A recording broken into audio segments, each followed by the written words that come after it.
wabarakatuh. Nama saya Fadil Ananda, berasal dari kelas Piwar 1C.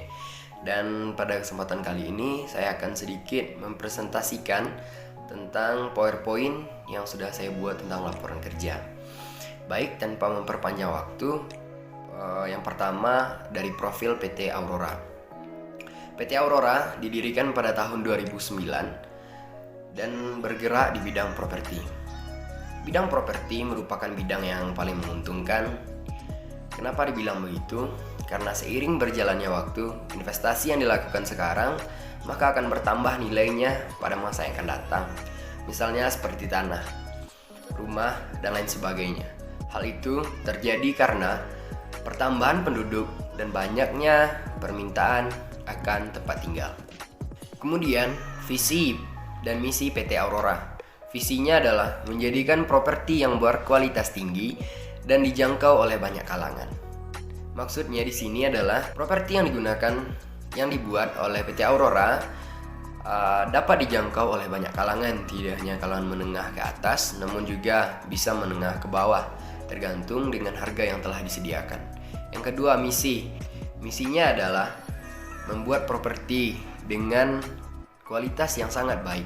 Kemudian dari segi keamanannya terjaga dan menambahkan beberapa fasilitas yang dapat digunakan oleh konsumen.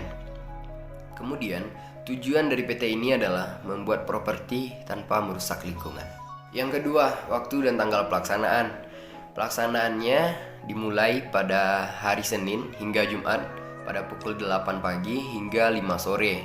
Itu berulang, dan Sabtu Minggu adalah hari libur bagi pekerja. Kemudian, kegiatan tersebut dilakukan pada 1 November 2020 dengan dilaksanakan hingga 1 bulan penuh. Kemudian, berbicara tentang kegiatan selama di perusahaan, yang pertama, tim perencana merencanakan jadwal pelaksanaan pekerjaan berdasarkan kebutuhan waktu pelaksanaan pekerjaan yang telah diatur dalam KAK, dan nanti KAK itu akan dijelaskan pada slide berikutnya. Yang kedua, memulai pelaksanaan pekerjaan hingga pekerjaan selesai. Yang ketiga, membuat perencanaan lagi untuk pekerjaan selanjutnya, supaya pekerjaan selanjutnya dapat terencana dengan baik. Masuk lagi ke KAK. KAK yaitu kerangka acuan kerja. Ini berfungsi sebagai kerja kita dapat teratur, efisien, dan lebih efektif.